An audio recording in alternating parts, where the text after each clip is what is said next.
Olá, povão, tudo bem? Vamos falar hoje da famigerada saidinha que os professores tanto acostumaram a fazer. O estudante começa a ter um comportamento agressivo, comportamento problema, ele diz, ô mediador, dá uma voltinha com ele, vamos dá uma caminhadinha. Não, só tomar uma água, ele tá meio nervoso, depois você volta. Isso é um clássico da escola, né? Clássico. Quando eu conto isso nas palestras, os professores todos se reconhecem, sabem que isso acontece nesses lugares. E isso é um grande problema, e isso pode ensinar o indivíduo a ter mais comportamentos de crise, a se tornar mais agressivo. Isso pode ser um grande problema. E eu não estou dizendo que não é para fazer isso. Como diria o filósofo, há casos e casos, né? Então, para você entender melhor essa complexidade, eu vou dar alguns exemplos aqui para fixar mais. Eu vou trazer aqui o Joãozinho, o famoso Joãozinho, para eu dar alguns exemplos sobre o que a gente deve fazer, qual é o nosso dever enquanto educadores, né? Essa é uma situação complicada, ela não é simples, não saiu da minha boca dizendo que é simples, que isso é fácil, mas é possível se fazer sim, depende de ter uma expertise bem específica,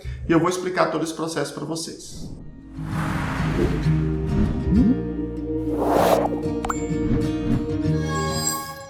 Meu nome é Luciano Lacerda, sou doutor em Educação pela PUC São Paulo, fiz o pós-doutoramento no Departamento de Psicologia da UFSCar, e eu estudei processo de educação inclusiva, né? O que eu estudo são práticas baseadas em evidências para a inclusão. Uma das coisas que eu sempre tive muito atento, sempre muito preocupado, é na questão da nossa relação com as crises, né? Tanto que eu já fiz todos os cursos de formação para crises no Brasil, né, que existem.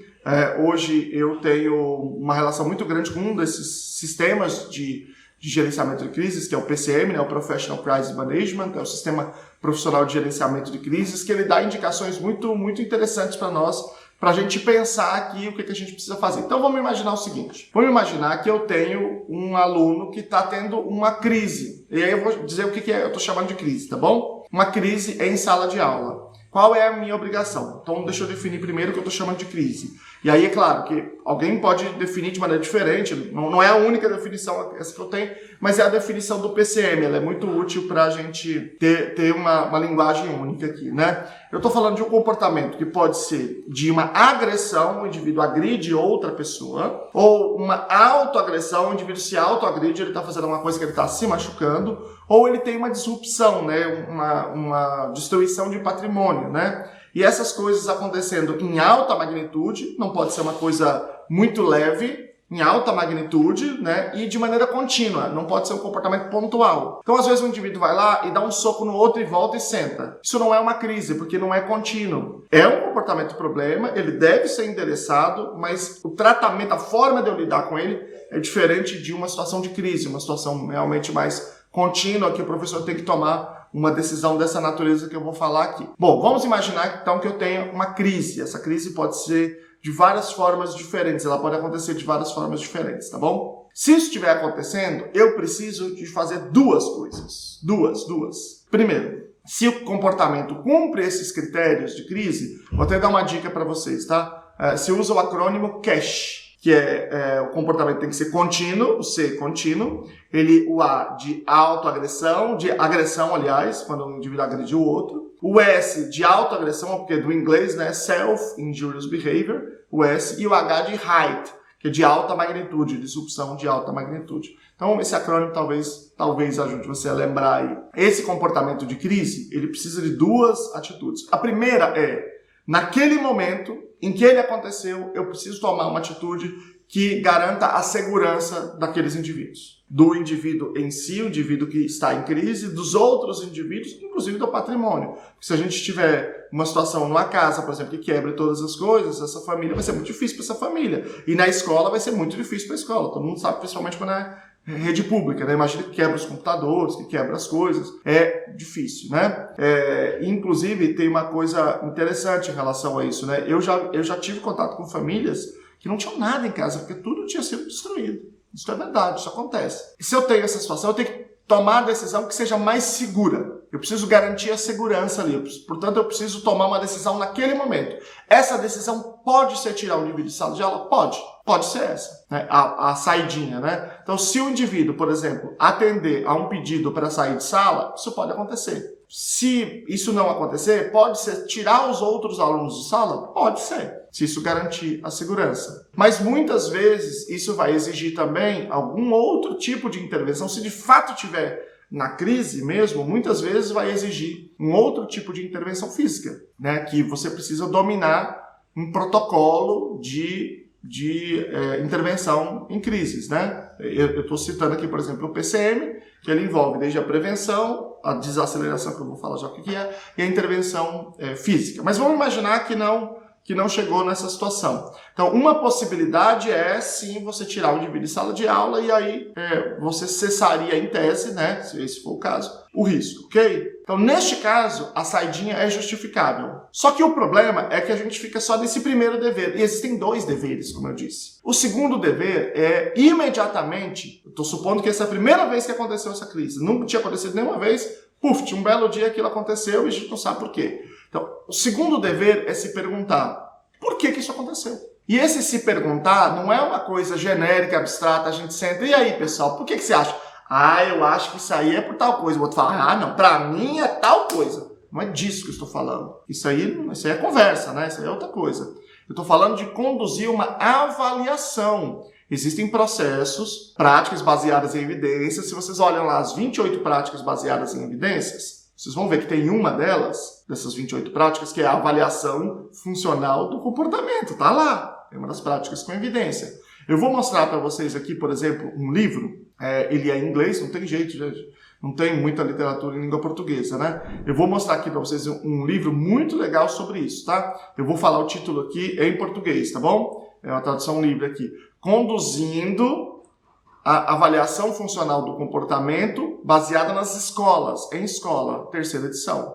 Então, olha aqui uma ferramenta espetacular, né? Vou até deixar o link aqui para se alguém quiser comprar o livro, tá? Vou agora colocar um outro livro aqui para vocês em língua portuguesa. De fato, ele é muito menos específico, né? Mas também ele é muito mais didático, ele é gratuito, então vocês podem baixar o link que está embaixo aqui também, que é da editora Memnon, que é fruto de um trabalho acadêmico, né, da Cury e outros, que é esse aí.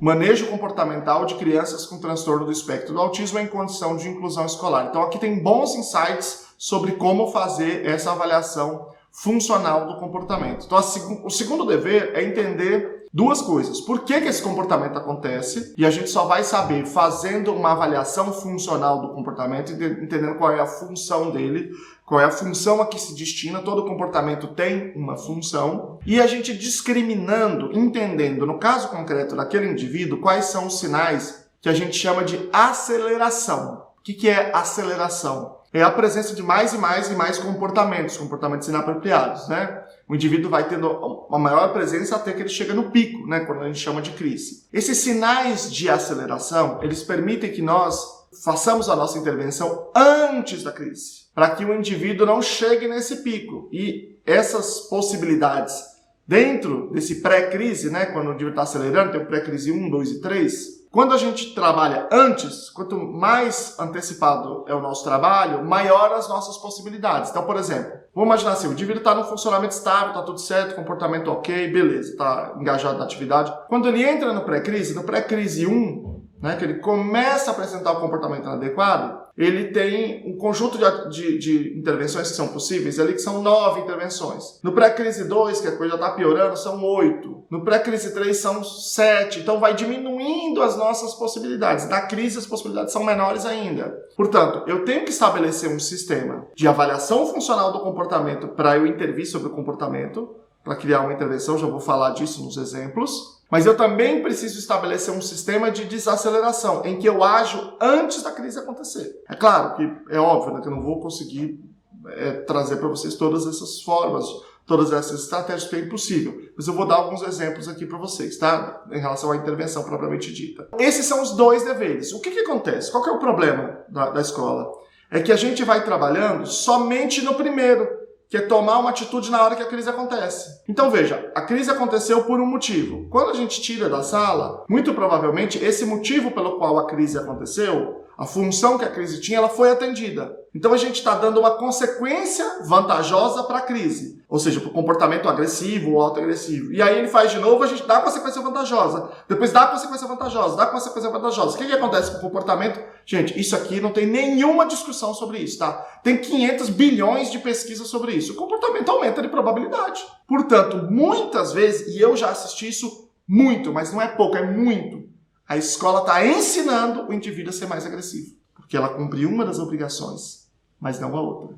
Então eu vou dar 2 exemplos aqui, eu vou elaborar 2 hipóteses aqui em relação ao Joãozinho. Joãozinho é uma figura hipotética aqui. Aliás, mesmo sendo uma figura hipotética, Joãozinho é o cara que curte o vídeo, que se inscreve no canal, porque ele quer conhecer as várias hipóteses aqui sobre o seu comportamento. Clica no sininho e põe assim, quando você clica no sininho aparece para você ser notificado em todos. Para você receber uma mensagenzinha ali, para todos os vídeos que eu publicar aqui, você receber. Ele faz isso. Se Joãozinho, que é um ser hipotético, faz isso, eu espero que você já tenha feito a essa altura. Você curte aí, se você não gostar no final, depois você tira. Mas um trabalho aqui que é um trabalho feito com carinho para vocês, tá bom? Pois bem, Joãozinho, vamos elaborar 2 hipóteses aqui. Hipótese número 1. O Joãozinho, ele se comporta de uma maneira profundamente inapropriada, e ele faz o seguinte, ele grita muito, ele chora muito e ele bate na cadeira de uma maneira que dificulta ou impede os outros de terem aula, dificulta ou impede ele mesmo de aprender o que o professor está passando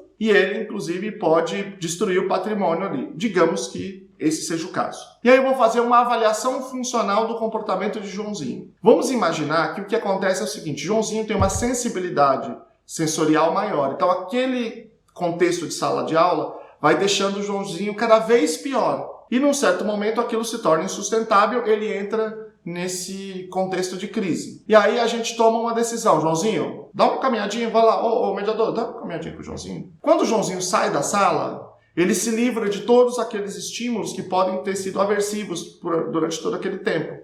Né? O barulho, o som, a própria atividade, qualquer coisa assim. Todos esses contextos. Isso pode ter sido aversivo para Joãozinho. E aí, se a gente faz isso todas as vezes, a gente ensina Joãozinho a, quando ele quiser se livrar desses estímulos, ele se comportar dessa maneira, que é uma maneira inapropriada. Ensina, fortalece, torna esse comportamento mais frequente e mais intenso. E, portanto, a escola está cumprindo esse papel de fortalecer um comportamento problema. Mas, se a gente faz uma avaliação funcional do comportamento e a gente entende que é esta a função do comportamento, o que a gente pode fazer? A gente pode ensinar para o Joãozinho, por exemplo, um comportamento que chama autogerenciamento, self-management. Eu quero que vocês vejam na tela a tabela do NCAPE, do National Clearing House, de práticas baseadas em evidências, né, que saiu em 2020. Eu traduzi essa tabela para vocês entenderem qual é o papel e em que age esse procedimento, que é o procedimento de autogerenciamento. Então vejam lá, tá? Eu tenho do lado esquerdo quais são os domínios em que ele age e em cima eu tenho a idade em que ele age. Essa revisão sistemática específica vai até 22 anos, que é a idade escolar nos Estados Unidos. Então, olha lá, o autogerenciamento, ele tem um papel, ele tem evidência para melhoria da comunicação entre 6 e 11 anos. Para melhoria das habilidades sociais entre 3 e 14 anos de idade. Para melhoria da habilidade de brincadeira entre 6 e 14. Para prontidão escolar, para esse comportamento de um indivíduo conseguir se comportar como aluno na escola e atender ali as necessidades da escola. Olha lá. Olha a idade, gente, em que isso se estende desde 3 até 22 anos, que é justamente isso que a gente está falando, né? Do comportamento acadêmico e pré-acadêmico, 3 e 11 anos, para comportamento adaptativo de autocuidado entre 12 e 18 anos, para reduzir comportamento problema, comportamento inadequado entre 3 e 18 anos, para todo o campo aí do ensino fundamental 1, 2, ensino médio, né? Para melhoria do comportamento vocacional, inclusive, para preparação para o trabalho entre 2 e 14, 19 a 22 anos, e para autodeterminação também entre 6 e 14 anos. Portanto, é uma prática, né, com uma evidência retumbante, imprescindível, portanto, que nós utilizemos, tá? Então, a gente ensina esse indivíduo autogerenciamento. Como, por exemplo? Vou dar um exemplo. Depois eu vou fazer um vídeo só sobre isso, se vocês quiserem. Eu faço um vídeo explicando, vocês pedem aqui nos comentários. Mas é o seguinte, o indivíduo pode ter, por exemplo, digamos que esse comportamento aconteça a cada 20 minutos. A gente fez uma avaliação, não só a avaliação funcional, mas a avaliação também de a cada quanto tempo, a gente descobriu o que acontece a cada 20 minutos. Então a gente se antecipa e com 15 minutos a gente dá a possibilidade para esse indivíduo, a gente pergunta para ele como é que ele está, isso pode ser feito por meio de um aplicativo, e aí se ele não estiver bem, é como se ele estivesse aprendendo a se perceber. Ele não está bem, não está legal, aquilo está aversivo para ele, então dá uma volta antes do comportamento problema. Não é depois, é antes. Isso precisa ser planejado. Tem uma série de critérios técnicos para planejar isso, tá? Não estou dizendo para fazer a exclamação. Mas é antes, a saidinha acontece antes do comportamento problema. Isso é fundamental a gente entender. Antes, e não depois. Porque depois a gente está dando consequência vantajosa para a crise, né? E não ensinando o indivíduo a se auto-perceber e a tomar uma decisão antes da crise acontecer. Então, essa é uma hipótese, tá? Imagina essa hipótese do Joãozinho. A outra hipótese. Vamos imaginar que o Joãozinho pegou a cadeira e tentou jogar numa colega. Aí os professores falam, não, tentou fazer isso com os professores, com o professor regente, né? O que se faz na hora? Lembra que eu disse que tem duas coisas. Uma é tomar a solução que seja mais segura e a segunda é você fazer a avaliação funcional e a intervenção baseada em avaliação funcional. Então, a primeira coisa, os professores precisam estar preparados para fazer um procedimento de remoção de objeto com duas pessoas. Nesse caso, seria o procedimento correto, né? É o procedimento lá do PCM. É claro que eu sei que os professores, em geral, não têm acesso a esse curso, eu não vou discutir isso aqui agora. Estou discutindo o que é o correto, tá? Agora, a luta política no município para as coisas acontecerem é uma outra coisa, que eu sempre discuto, mas não é a função desse vídeo. Então, tem que fazer esse procedimento de tirar a cadeira da mão dele, que ele está ameaçando primeiro um aluno e depois um outro professor, ok? Resolveu isso? A decisão ali pode ser tirá-lo de sala de aula? Sim, provavelmente vai ser, inclusive. Tirá-lo de sala de aula, fazer a famosa saidinha. Ok, não tem problema. Naquela hora não tem problema. Mas aí a gente vai fazer uma avaliação funcional do comportamento. Vamos imaginar que nesse caso, Joãozinho viu que uma outra aluna que ele ameaçou tinha uma bolacha, ele queria essa bolacha que ela tinha, e aí ele não conseguiu essa bolacha, e aí ele já partiu logo para a cadeirada, né? Porque muitas vezes você aprende a fazer isso, porque você tem acesso a muitas coisas quando você emite um comportamento como esse, né? De fato, as pessoas vão dizer, ai meu Deus, o que ele está querendo, e vão dar as coisas para ele, então pode funcionar muitas vezes. Bom, vamos imaginar que a gente descobriu isso. Qual que seria o procedimento baseado em função para isso? Porque esse comportamento é um comportamento de natureza social, ou seja, o indivíduo se comporta para que uma outra pessoa mediie uma relação, o acesso ao reforçador, que seria o acesso à bolacha. Portanto, é um comportamento social. Portanto, o melhor procedimento nesse caso seria um outro procedimento chamado treinamento de comunicação funcional. Portanto, é um procedimento com uma evidência arrasadora. Bom, dito isto, com toda essa evidência, eu vou lá e ensino o Joãozinho a pedir pela bolacha. Ao invés da cadeirada, ele pedir. Por exemplo, se ele não for verbal, pode ser por meio de um cartão. Ele pega um cartão e ele tem acesso à bolacha, certo? E aí, depois que a gente ensina isso, a gente precisa garantir que naquele ambiente, quando ele pede, ele tem acesso.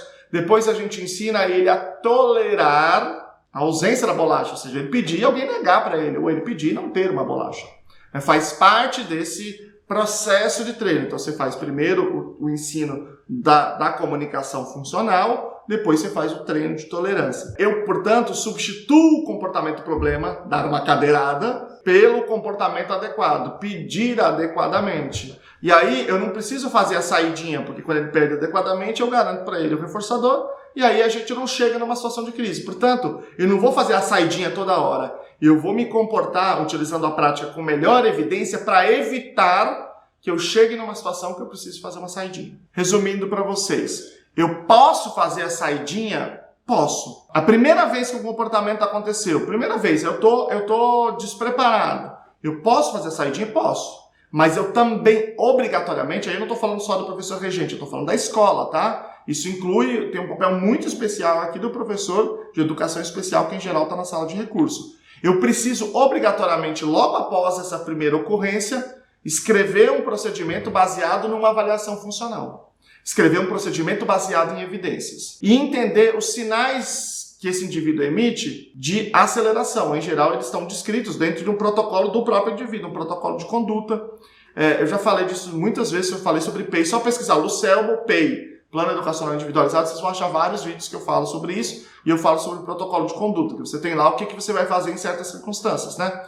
Então, quando o indivíduo começa a acelerar, você faz os procedimentos de desaceleração, para ele não chegar na crise, entendeu? Então, é antes da crise que a gente vai se comportar. Pode ser que, mesmo assim, num caso muito pontual, a gente não conseguiu naquele dia, e ainda assim ele chega em crise, porque a crise estava muito frequente já, você já assistiu esse vídeo e estudou os procedimentos, já tinha um comportamento muito fortalecido? Pode ser. E aí pode ser que você tenha, nesses casos, que tirar da sala? Pode ser. Então a gente sabe que quando a gente tira da sala, a gente está garantindo a segurança, né? Mas a gente pode estar reforçando o comportamento. Então isso dobra a nossa responsabilidade para o dia anterior, para que a gente faça os procedimentos de maneira adequada para evitar que chegue em crise, né? Os procedimentos baseados em função, e que a gente faça também os procedimentos de desaceleração, para quando o indivíduo começa a acelerar, a gente atua para reduzi-los, tá? Eu sugiro para vocês muito esses 2 livros que eu mostrei, sugiro para vocês muito, se puderem, quando puderem, fazer o curso do Sistema Profissional de Gerenciamento de Crises, o PCM. Sugiro para vocês muito estudar avaliação funcional. Tem muita gente produzindo coisas muito boas sobre isso. Um dos sócios da Luna, o Felipe Lemos, que é, na minha visão, a maior autoridade nesse assunto de comportamento e problema hoje no Brasil. Ele está, apesar que ele não está no Brasil, está em Nova York agora, está fazendo o doutorado de sanduíche dele lá na Queen's College, com o Joshua Jessel, que é um dos maiores pesquisadores do mundo nesse tema, né? Ele tá trazendo para o Brasil do protocolo de análise funcional, de avaliação funcional, chamado ISCA, que é muito bom e muito útil para a escola. Então, eu recomendo vocês ficarem acompanhando aí, né? Porque tem muita coisa saindo aí, inclusive tem publicado muitas coisas nesse sentido. Quero fazer outra recomendação para vocês. Não explica esses procedimentos, mas dá uma visão geral de educação. Esse livro que eu acabei de publicar, na verdade, não sei se quando vocês estão assistindo, se já está à venda, se tiver está aqui embaixo, mas não tenho certeza que hoje que eu estou gravando não está ainda. Chama Crítica à Pseudociência na Educação Especial, Trilhas de uma Educação Baseada em Evidências. É um livro publicado pela Luna Edições. A Luna publicou o livro com muito carinho, que resume, né, que faz um apanhado dessa crítica que eu tenho feito aí à pseudociência na educação especial no Brasil. Espero que vocês gostem e depois venham nos vídeos aqui comentar o que vocês acharam, tá bom? Um grande abraço, gente. Tchau pra vocês. E compartilha esses vídeos nos grupos de professor, grupo de pais. Compartilha pra gente parar com esse negócio de saidinha toda hora. Pelo amor de Deus, né, gente? Não dá pra gente ficar nisso toda a vida.